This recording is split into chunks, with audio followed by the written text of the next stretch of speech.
నమస్తే అండి, బాగున్నారా? నాకు ఇంత ఫార్మల్గా మాట్లాడడం రాదు, మనసులో నేను మాట్లాడేస్తాను. ప్రణవి నన్ను ఇన్వైట్ చేసినందుకు ఫస్ట్ ఆఫ్ ఆల్ పెద్దలందరికీ థ్యాంక్ యూ వెరీ మచ్ అండి. చాలా చాలా సంతోషంగా ఉంది. ఇక్కడ చాలామంది పెద్దలు ఉన్నారు, చాలా గొప్ప గొప్ప రచయిత్రులు ఉన్నారు. ఒక్కొక్కరిది ఒక్కొక్క డిఫరెంట్ ఐడియాలజీ కూడా ఉంది. అంటే అన్ని వేళ్ళు కలిస్తేనే కదండి పిడికిలు అవుతుంది. సో అన్ని వేళ్ళు కలిస్తేనే కదండి పిడికిలు అవుతుంది. సో అందరితో మనం ఏకీభవించకపోయినా మన అభిప్రాయాన్ని మనం ధైర్యంగా చెప్పగలిగే వేదిక ఇది. అండ్ ఒకవేళ మన అభిప్రాయాలు ఎవరికైనా నచ్చకపోతే విమర్శించడానికి ఒక భాష అంటూ ఉంది, ఒక పద్ధతి అంటూ ఉంది. అంతేగాని పరిధి దాటి అమ్మ నాన్నల దగ్గరికి వెళ్ళి, కుటుంబాల దగ్గరికి వెళ్ళి ఇంత నీచంగా దిగజారి మాట్లాడడం అనేది అసలు హర్షించదగ్గ విషయం కాదు. దాన్ని అసలు ఏమాత్రం టాలరేట్ చేయకూడదండి. ఎవరు టాలరేట్ చేయకూడదు. ఎవరికి జరిగినా మనం అది టాలరేట్ చేయకూడదు. ఎంత దుర్మార్గులైనా దాన్ని మనం టాలరేట్ చేయకూడదు. సో బట్ బిఫోర్ దాట్ చాలా విషయాలు వచ్చినప్పుడు విన్నవి అండ్ నేను కొన్ని మాట్లాడాలనుకున్నాను. బట్ ఇక్కడ వచ్చి విన్న తర్వాత కూడా ఇంకొన్ని విషయాలు చాలా గుర్తొచ్చాయి. సో నా టైం ఎంతండి? తొందరగానే ముగిస్తాను. ట్రోలింగ్ ఇప్పుడు స్టార్ట్ అయిందండి. అంటే ఇప్పుడు సోషల్ మీడియా వచ్చిన తర్వాత ట్రోలింగ్ అని ఒక పేరు పెట్టేసి దాన్ని యూట్యూబ్స్లో, ఫేస్బుక్లో, సోషల్ మీడియా మాధ్యమాల్లో ట్రోలింగ్ చేస్తున్నారు. బట్ వెన్ ఐ స్టార్టెడ్, నేను నా చిన్నప్పుడు, నేను 12వ నా 9th స్టాండర్డ్లోనే నేను గాట్ ఇన్ టు మీడియా అండి. సో నా చిన్నప్పుడు వచ్చాను నేను. కాలేజ్ లేదు, ఏం లేదు. అప్పుడు ఒక సమూహాలు చేసేవి కొంతమంది కూర్చుండి పనిగట్టుకుని, అంటే అప్పుడు నేను జీన్స్ ప్యాంట్ వేసుకునేదాన్ని, చాలా యాక్టివ్గా మాట్లాడేదాన్ని. సో నేను ఒక టార్గెట్ అన్నమాట. నన్ను టార్గెట్ చేసి కొంతమంది, మరి ఈ విషయం నేను చెప్పొచ్చో చెప్పకూడదో కానీ, ఒక 4 స్నేహితులు ఉండేవారు. వాళ్ళందరూ మీరు అన్నట్టుగా కొంచెం అప్పర్ క్లాస్ వాళ్ళు. సో వాళ్ళతోనే, అంటే వాళ్ళ సంబంధించినటువంటి కుల మతాలతోనే ఫ్రెండ్షిప్ ఉండేది. అండ్ ఎవరైనా ఇట్లా బీసీలో ఉన్న ఇట్లా, సో వాళ్ళని కొంచెం టార్గెట్ చేసేవాళ్ళనేది నాకు తర్వాత అర్థమైంది. ముందుగా అర్థం కాలేదు, తర్వాత అర్థమైంది. సో వాళ్ళంతా కూర్చుండి నెగిటివ్ కమెంట్స్ చేయడము, జోక్స్ చేయడము, అండ్ మేము ఎటువంటి టాపిక్ వచ్చినా కూడా నా పేరు ఒకటి తీసుకొని నా మీద కమెడీ చేయడము, మిమిక్రీ చేయడం, ఇలాంటివన్నీ చేసి ఏడిపించడం అంటే ఇంకా రకరకాలుగా ఏడిపించేవాళ్ళు. న్యూస్ పేపర్లో అయితే అండి, ఫస్ట్ తెలుగు మీడియంలో చదువుకున్న అమ్మాయిని కాబట్టి ఇంగ్లీష్ నేర్చుకోవడం కోసము మా అమ్మ ఇంగ్లీష్ పేపర్ వేయించేది. సో చదివేదాన్ని అనమాట. చదివి డిక్షనరీ ఒకటి పక్కన ఉండేది. డిక్షనరీలో కొన్ని కొత్త పదాలన్నీ తీసి నేను ఒక నోట్బుక్ చేసుకునేదాన్ని. కొత్త పదాలు నేర్చుకునే ప్రయత్నం చేసేదాన్ని, బికాజ్ ఇంగ్లీష్ నేర్చుకోవాలన్న ఇష్టం వల్ల. సో నాకు ఫస్ట్ నా గురించి నేను ఇంగ్లీష్ పేపర్లో చదివిన ఆర్టికల్ ఏంటంటే, తెలంగాణ భాషలో మాట్లాడుతూ మైక్ పట్టుకుని ఇష్టం వచ్చినట్టుగా మాట్లాడుతూ ఒక అమ్మాయి వచ్చింది, భరించలేకపోతున్నాం అంటే ఎంత నెగిటివ్గా రాశారు ఆ పేపర్లో నా గురించి అంటే, ఆ రోజు బోరు నా పేపర్ తడిచిపోయి ఉంటుంది. దాని తర్వాత ఆ పేపర్ మానేసి ఇంకో పేపర్ తీసుకున్నాను అనమాట. ఈ పేపర్ అసలు నేను ఎప్పుడు చదవకూడదు, ఇంకొక పేపర్ తీసుకున్నాను అనమాట. కొన్ని రోజుల తర్వాత ఆ పేపర్లో కూడా నెగిటివ్గా రాశారు. అంటే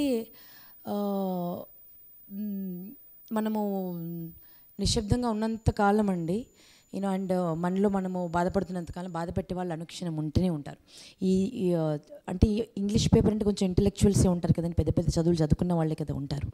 సో వాళ్ళు కూడా, ఒక పల్లెటూరు నుంచి వచ్చిన ఒక అమ్మాయి, 12 ఏళ్ల పిల్ల, మైక్ పట్టుకొని తన కుటుంబం బాధ్యత అంతా భుజాల మీద వేసుకొని, ఎవ్వరు చేయని సాహసాలు చేసుకుంటూ, తన జీవనోపాధిని వెతుక్కుంటూ, కుటుంబాన్ని పోషిస్తూ ఇంత చేస్తుంది కదా, అది ఎవ్వరికీ కనిపించదండి. నేను మైక్ పట్టుకుని మాట్లాడినప్పుడు నవ్వడము, ఎవరి మీద భుజాల మీద చేసి మాట్లాడడము, వాళ్ళ మోకాళ్ళ దగ్గర కూర్చుని మాట్లాడడము, ఇవన్నీ కనిపిస్తాయి అన్నమాట. ఇవన్నీ నెగిటివ్గా కనిపిస్తాయి వాళ్ళందరికీ. బట్ అప్పుడు నేను చేసింది ఇప్పుడు ప్రతి ఒక్కరు అనుసరిస్తున్న, ప్రతి ఒక్కరు చేస్తున్నారు. ప్రతి ఒక్కరూ ఎవరైతే నన్ను మాక్ చేశారో, నేను ఎప్పుడు జీన్స్ వేసుకుంటానని మాక్ చేస్తారు, స్లీవ్లెస్ వేసుకుంటానని మాక్ చేస్తారు. ఇప్పుడు వేసుకుంటున్నారు వాళ్ళు కొంతమంది అయితే. నాకు చాలా సంతోషం వేస్తుంది వాళ్ళని చూస్తుంటే. చాలా అనుభవాలు ఉన్నాయండి. ఇందాక అవార్డ్స్ గురించి చెప్పారు. అవార్డ్స్ పైన అయితే నాకు అసలు నమ్మకమే లేదండి. మీరు చూడండి, నేను ఎన్ని సంవత్సరాలుగా ఎన్ని జానర్స్ చేసి ఉంటాను. నేను ఎన్ని జానర్స్లో నేను వ్యాఖ్యానం చేసి ఉంటాను. రేలా కానివ్వండి, వన్స్ అంటే కామెడీ కానివ్వండి, పిల్లల పిడుగులు కానివ్వండి, నిగ్గదీసి అడుగు కానివ్వండి. నిగ్గదీసి అడుగు ప్రస్తావన తెచ్చినందుకు థ్యాంక్ యూ సో మచ్ అండి. అది మీకు ఎంత వెతికినా కూడా ఒక్క ఎపిసోడ్ కూడా ఎక్కడ కనిపించదు. ఒక్క ఎపిసోడ్ కూడా ప్రోమో కనిపిస్తే చాలా గొప్పనేమో. ఎందుకంటే ధైర్యంగా మాట్లాడే గొంతుకుని పాతి పెడతారు అనడానికి నేను చేసినటువంటి నిగదీసు అడుగు కార్యక్రమం ఒక ఉదాహరణ అండి. సో ఎన్ని రకాల జానర్స్ చేశాను. బట్ నా పేరు ఎప్పుడైనా నంది అవార్డ్స్కి వెళ్తే ఈ పిల్లక ఎందుకు ఇవ్వాలి అని అది చెప్పచ్చో చెప్పకూడదు నాకు తెలియదండి. దీని తర్వాత మళ్ళీ నేను ట్రోలింగ్ నా వెంట పడుతుందేమో, ట్రోలింగ్ రేస్ గుర్రం. అది ఎక్కడ ఎలా గరుస్తుందో తెలీదు. సో కొన్ని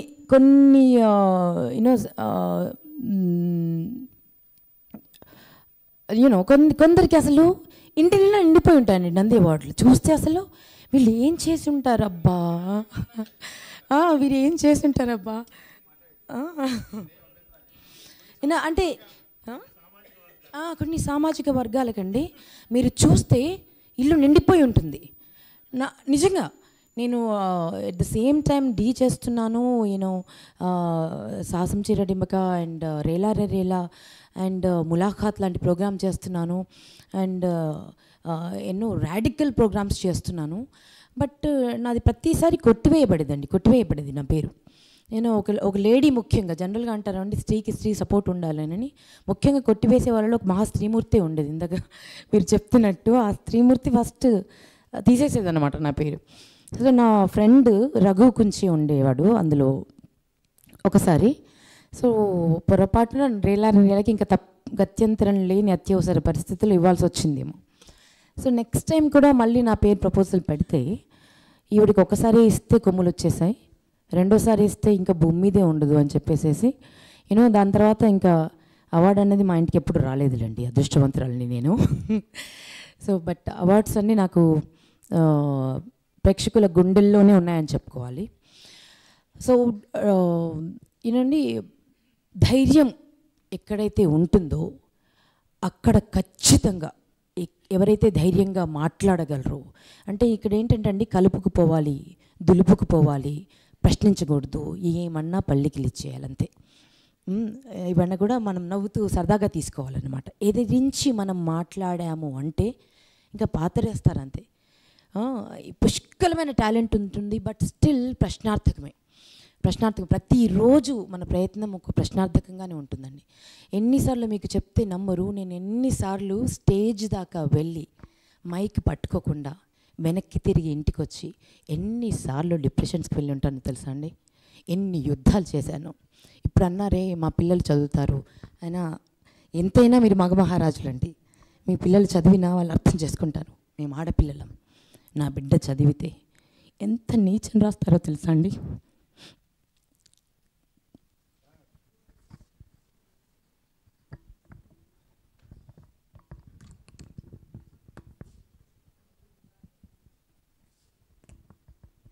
అంటే కొంచెం నేను ఓవర్ సెన్సిటివ్ అండి, కన్నీళ్ళు తొందరగా వస్తాయి. మలేషియా అనే దేశంలో అండి ఒక తెలుగువాడు ఒక తెలుగు ఛానల్ పెడుతున్నాడంటే I was hosting that event. ఎంత గొప్పగా చెప్పాను తెలుసా అండి. మన తెలుగు బిడ్డ, మన తెలుగువాడు ఒక ఛానల్ పెడుతున్నాడు సోషల్ మీడియాలో, మనందరికీ సపోర్టివ్గా ఉంటాడు, ఎంత గొప్పగా చెప్పాను.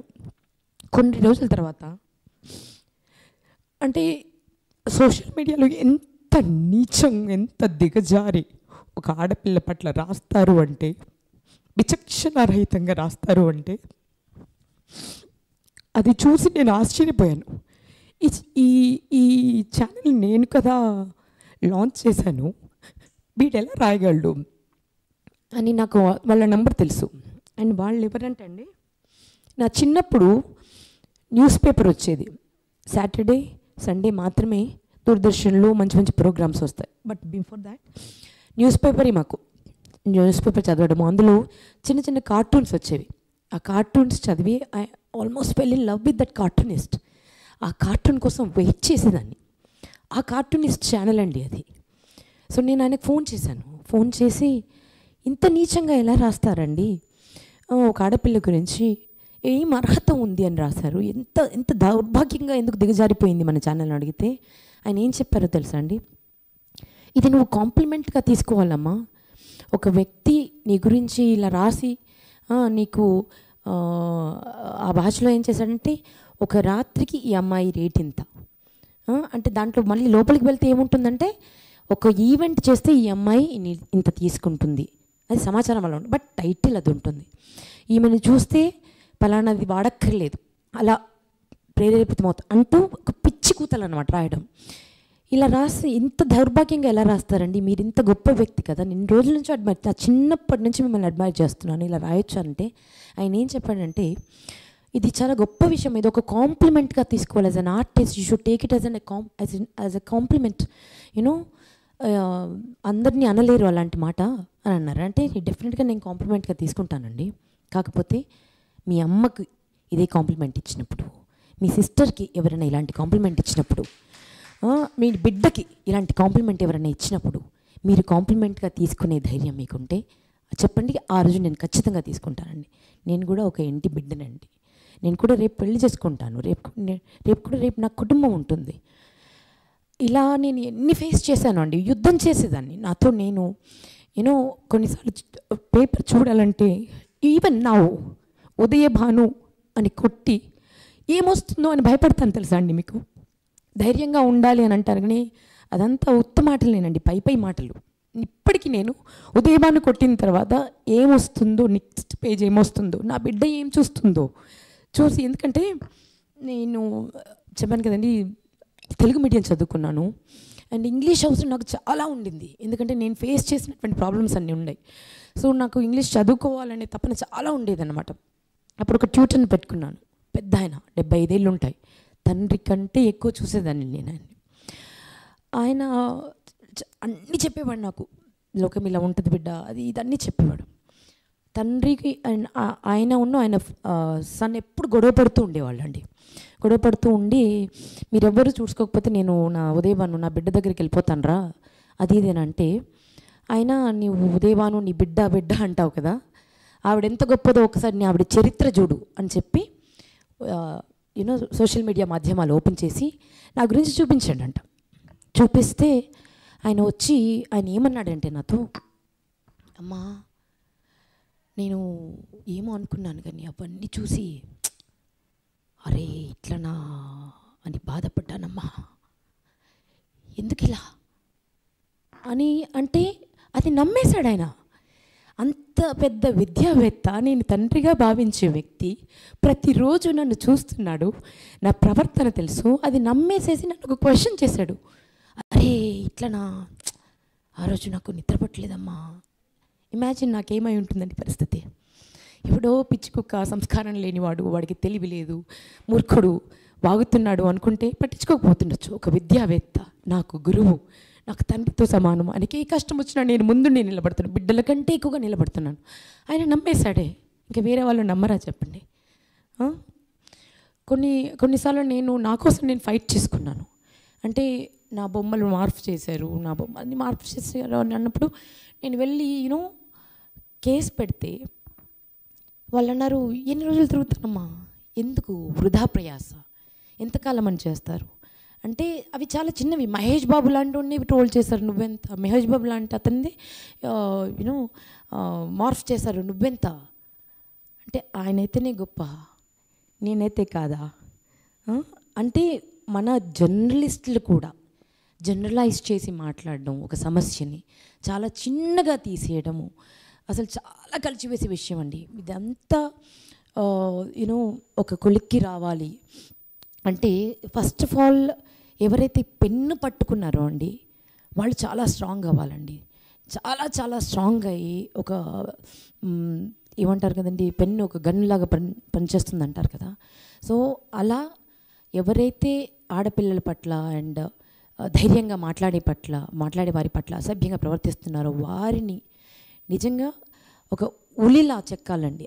అప్పుడు కానీ కొద్ది గొప్ప మార్పు వస్తుంది. ఇప్పుడు ఒక ఆడపిల్ల సమస్యలో అంటే నిజంగా చెప్తున్నాను కదండి, ఆల్మోస్ట్ నేను ఒకసారి ఎక్స్ట్రీమ్ స్టెప్ కూడా తీసుకున్నాను.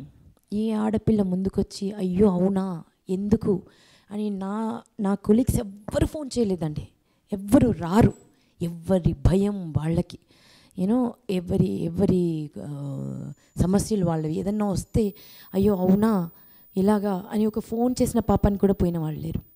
నాకు అలా ఫోన్ చేసిన వాళ్ళే కొంతమంది, ఆడవాళ్ళు ఎవరు చేయలేదు అనుకోండి, కొంతమంది వాళ్ళు నా బెస్ట్ ఫ్రెండ్స్ అయిపోయారు, నా లైఫ్ లాంగ్ బెస్ట్ ఫ్రెండ్స్ అయిపోయారు. నేను వాళ్ళని కలవకపోయినా కూడా నేను అట్లీస్ట్ నాకు ఫోన్ ఫ్రెండ్స్గా ఉన్నారు. సో ఎవరో వచ్చి మనకు భుజం ఇస్తారు, మన కన్నీళ్ళు తుడుస్తారు అనుకోవడం ఒక అపోహే అవుతుందండి. మనకు మనం నిలబడాలి. ఏ రోజైతే మన అద్దంలో చూసుకుని తప్పు చేశావు అని నీ ప్రతిబింబం నిన్ను విమర్శిస్తుందో అప్పుడు నువ్వు అది విమర్శగా తీసుకో. ఇంకెవ్వరు విమర్శించినా అది విమర్శ కానే కాదు, వాడికి తెలియదండి. యూనో మీ గురించి ఈసమెత్తు కూడా తెలీదు. వాడికి విమర్శించే హక్కు ఎలా ఉంటుంది, ఎక్కడ ఉంటుంది, ఎవరిచ్చారు అండి? షూటింగ్ అంటే నేను పొద్దున్నే 5 o'clock లేచి అంటే అన్ని పనులు నేనే సమకూర్చుకొని, ఇప్పుడు ఇంకా ఇద్దరు బిడ్డలు వాళ్ళకు కూడా కావాల్సినవన్నీ సమకూర్చి పరుగు నెడుతుంటానండి.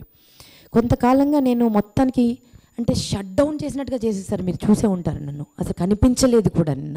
అంటే మొత్తం బొంద తీసి దాంట్లో పాతేసి దాని మీద గోరి కూడా కట్టేశారండి. భూస్థాపితం చేసే ప్రయత్నం నా మీద భయంకరంగా జరిగింది. ఎందుకు జరిగిందో అది ఇంకొక రోజు నేను మా తులసి లాంటి వాళ్ళకి చెప్తాను, తనే రాస్తుంది పుస్తకం. నాకు గోరి కట్టిన ప్రయత్నం చేసినా కూడా దాన్ని పెకిల్చుకొని దాన్ని తవ్వి నేను లేచి నిలబడి కనిపిస్తున్నానండి. నా మీద ఎన్ని విధ్వంసాలు జరిగాయో నేను మీ మాటల్లో చెప్పలేను. ఇందాక అన్నారే ఈవిడిని ఉదయభాను గారిని విమర్శించక్కర్లేదు. ఉదయభానుకు ప్రత్యర్థిగా ఎవరున్నారో వారిని తెగపోగొడతారండి. అంటే వారిని ఆకాశంలో ఉంచుతారు, మనల్ని ఇంకా ఒక చిటికేస్తే చాలు కొట్టుకుపోతాం అనమాట, అలా చేస్తారనమాట. అలాంటి మాధ్యమాలు ఉన్నాయి. కొన్ని షోస్ చేస్తాము మేము, అరే ఇంత చక్కగా చేశాను కదా, ప్రోమోలో ఒక్క షాట్ వేయచ్చు కదా, ఒక్క షాట్. వేరే వాళ్ళవి ప్రోమోలో ఇంతసేపు వేస్తున్నారు, ఒక్క షాట్ వేయచ్చు కదా అండి అని బతిమాలుకున్న రోజులు కూడా ఉన్నాయి తెలుసండి. అంత ఇన్ఫ్లుయెన్స్, అంత మార్కెటింగ్, పిఆర్ఓస్ ఆడే డ్రామాస్ చాలా ఉన్నాయండి, చాలా చాలా చాలా ఉన్నాయి. ప్రశ్నించే గొంతుక ఉంది అని అంటే దీనికి ఇంత ధైర్యం ఉంది కదా ఎంటర్టైన్మెంట్ ఛానల్స్లో ఎందుకు కదా, పక్కన పెట్టేద్దాం. అంటే నేను చెప్పాను కదండి, దులుపుకుపోవాలి, నవ్వేయాలి, స్మైల్. మీ కళ్ళ ముందు ఏదైనా జరిగినా కూడా you just ignore it and go forward. అలాంటి వాళ్ళవే రోజులండి ఇప్పుడు, అలాంటి వాళ్ళవే రోజులు. ఇప్పుడు ఇక్కడికి ప్రరవికి వస్తున్నానంటే కూడా this is not the place you should go. ఇప్పుడే నీ కెరీర్ స్టార్ట్ అయింది, ఇప్పుడు ఎందుకు? బట్ ఇక్కడే నా ఆత్మ ఉందండి, నిజం చెప్తున్నాను కదా, నా ఆత్మ ఇక్కడ ఉంది. నేను నా బిడ్డల భవిష్యత్తు కోసము నా ప్రొఫెషన్ కాబట్టి I love my profession. But నాకంటూ ఇంకొక కోణం ఉంది. ఎవరైనా బాధలో ఉంటే చెల్లించే కోణం ఉంది, ఎవరైనా దుఃఖంలో ఉంటే వాళ్ళ కోసం పోరాడాలనే మనస్తత్వం ఉంది. So that is me. So నేను ఇక్కడ ఉన్నాను ఇప్పుడు ప్రస్తుతం, దట్ ఈస్ మీ. ఒకసారి అంటే అన్ని డోర్స్ క్లోజ్ అయిపోయిన తర్వాత నెగిటివ్ పబ్లిసిటీ చేయాల్సినంత చేస్తున్న టైంలో నాకు ఒక షో చేయాల్సి వచ్చిందండి, పేరు గుర్తు రావట్లేదు. ఒక ఫోక్ షో చేస్తున్నాను. 33 ఎపిసోడ్లు చేశారు, 10 రోజుల్లో 33 ఎపిసోడ్లు. అంటే ఇట్స్ లైక్ ఒక రోజుకి 3-4 ఎపిసోడ్స్ అన్నమాట. ఎపిసోడ్స్ అంటే చాలా పెద్ద ప్రాసెస్ అండి, అది 4 నుంచి 5 గంటలు పడుతుంది. సో డే అండ్ నైట్ కష్టపడి చేశాను. సో చిన్న బడ్జెట్ కాబట్టి, సో పిల్లలందరూ పల్లెటూళ్ళ నుంచి వచ్చారు, వాళ్ళకి కొంచెం నాన్ వెజ్ తినాలని ఉంటుందండి, ఇష్టంగా తింటారు నాన్ వెజ్ తినాలని. ఇప్పుడు పప్పన్నం పెడుతుంటే పప్పన్నం అక్క అంటున్నారు. అంటే నేను ఒక 2 రోజులు వాళ్ళకి వండించి నేను కొంత వండి తీసుకొచ్చి పెట్టాను. దాని తర్వాత అక్కడే కాస్ట్యూమర్ ఉంటాడు నేను, ఎందుకంటే మాకు చిన్న బడ్జెట్స్ ఉంటాయండి. హీరోయిన్స్ లాగా అపురూపంగా చూసుకోరు మమ్మల్ని. ఒక డిజైనర్ తెచ్చిచ్చి లేకపోతే ఒక హెయిర్ స్టైలిస్ట్ 10 మంది పని వాళ్ళు ఉండరండి. చిన్న చిన్న బడ్జెట్స్లో ఒక మేకప్ మెను ఎవరో ఉంటారు, మిగతా అంతా మేమే చూసుకుంటాం. నా కాస్ట్యూమ్ నేనే చూసుకుంటాను. ఇక్కడ ఏ అంచు వేయాలి, ఏ లేస్ వేయాలి, ఎవ్రీథింగ్ అన్ని తలనొప్పులు మావే ఉంటాయి. సో అక్కడ ఒక టైలర్ ఉంటాడు, ఎపిసోడ్కి టక్క 33 బట్టలు కుట్టాలి. మరి వారం రోజులు అనుకున్న షో. సో అదంతా జరుగుతుంది. అయిన తర్వాత షో అంతా అయిపోయిన తర్వాత last day production manager, director and associates అందరూ వచ్చి నా రూమ్కి వచ్చి అక్క మీతో మాట్లాడాలి అన్నారు. అంటే చెప్పండి లాస్ట్ డే కదా అబ్బా, అయిపోయింది అప్పుడే అంటున్నా. అంటే ఆయన వచ్చి లేదు మేము మీకు సారీ చెప్పడానికి వచ్చాము అని అన్నారు. ఎందుకు సారీ, ఏం జరిగింది అంటే మిమ్మల్ని మేము ఒక షోకి పెట్టుకున్నామన్న తర్వాత అక్క ఆల్మోస్ట్ ఇట్లాగే అన్నాడు, మాకు చెడ్డి తడిచిపోయింది అక్క, అంత భయపెట్టారు.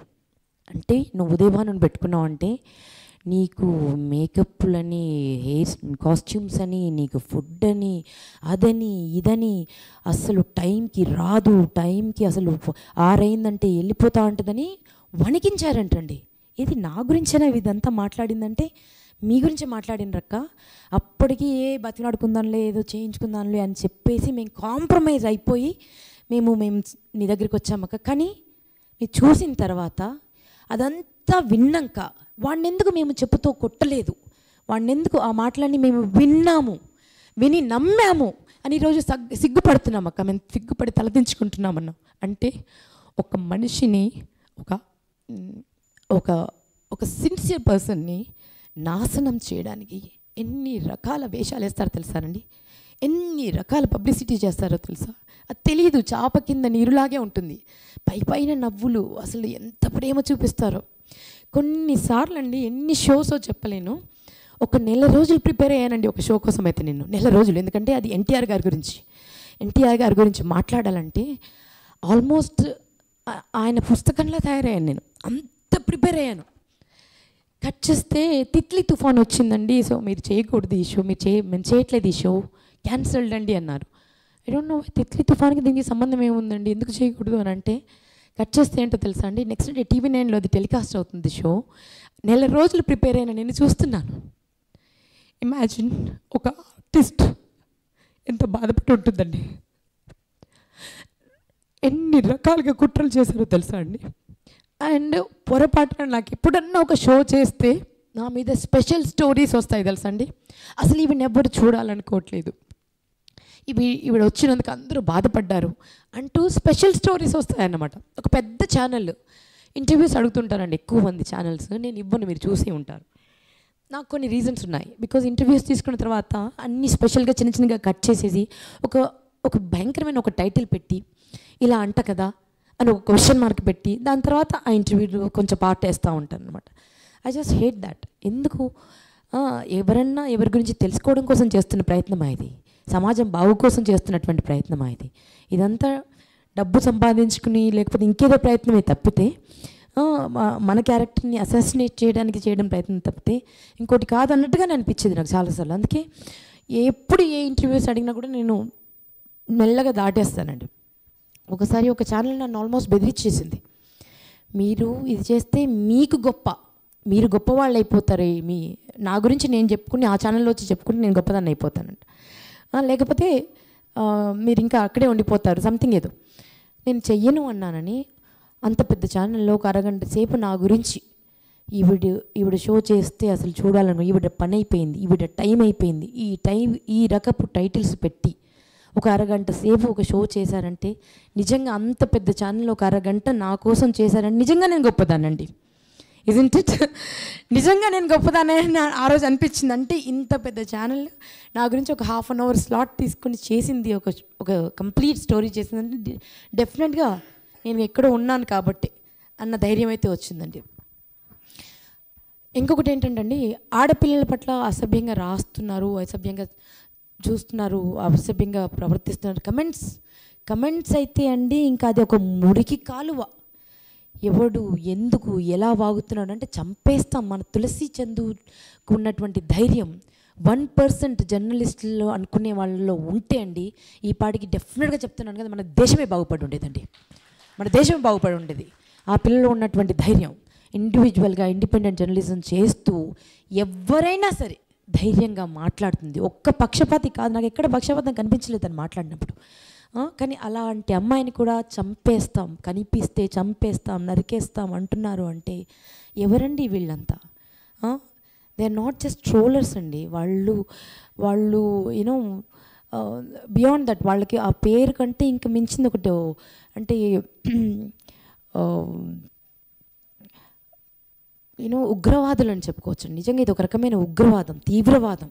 సో ఆ తీవ్రవాదులను అరికట్టాల్సిన బాధ్యత మనందరిపైన ఉందండి. అంటే ఏ ఒక్కరి మీదో విమర్శ జరిగితే అది సరైన భాషలో లేదు అంటే ఖచ్చితంగా మనము దాన్ని ఖండించాలి అండి.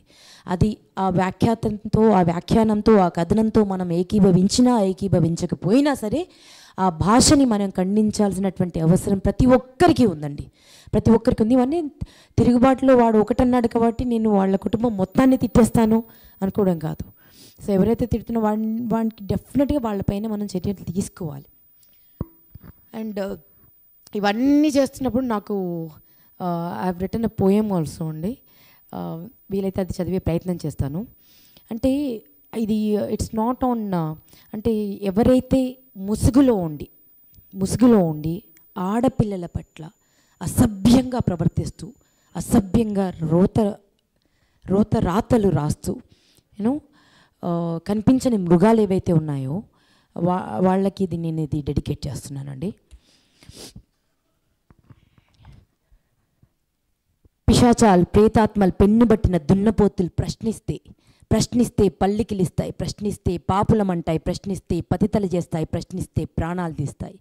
గళం వినిపించాల్సిన కళం కక్కుతోందిర హాలాహలం, రోత రాత రాసి రేచుకుక్కలోలె పేచి అహంకారమే ఆహార్యం, ఆహాకారమే ఆహారం, అహంకారమే ఆహార్యం, ఆహాకారమే ఆహారం.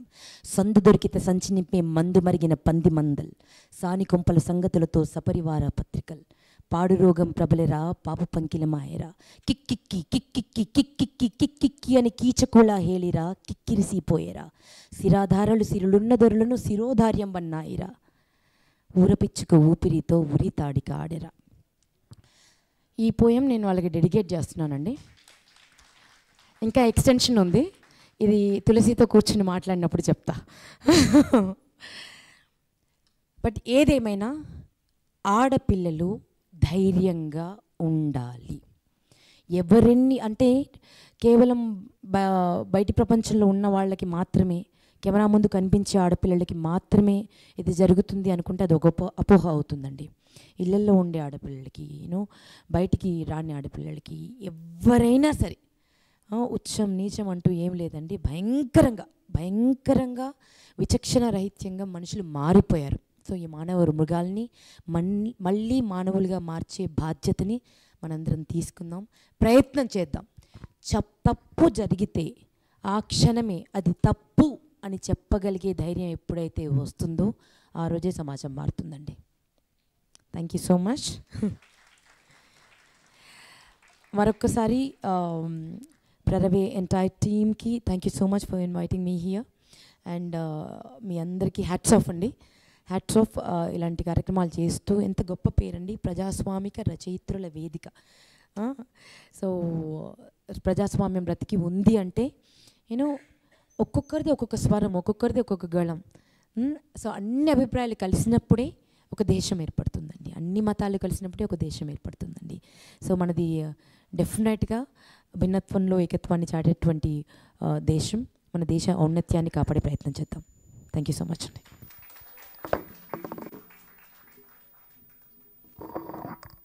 థ్యాంక్ యూ ఉదయభాను, చాలా విషయాలు చెప్పారు. చాన్నాళ్ళ క్రితం ఆవిడ ఇంటర్వ్యూ ఒకటి న్యూస్ పేపర్లో చదివినప్పుడు అందులో ఆవిడ చెప్పిన మాటలు, నేను 20 ఏళ్ళు ఉన్నప్పుడే నేను 40 ఏళ్ళ జీవితాన్ని చూశాను, నేను 25 ఏళ్ళు ఉన్నప్పుడే 60 ఏళ్ళ జీవితాన్ని చూశానని చెప్పినప్పుడు, అంటే ఆ ఇంటర్వ్యూ చదివేటప్పుడు నాకు ఇంకా అంత అర్థం చేసుకునేంత వయసులో లేను. ఇప్పుడు అంటే జీవితాన్ని మాత్రమే చూడడం కాదండి.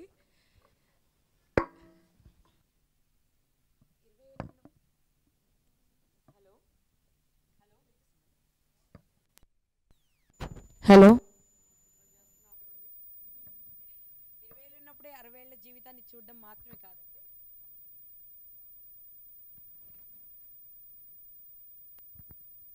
హలో హలో 20 ఏళ్ళు ఉన్నప్పుడే 60 ఏళ్ళ జీవితాన్ని చూడడం మాత్రమే కాదండి. నాకు 80 వచ్చాయంటే నాకు 100 ఏళ్ళు వచ్చినట్టే.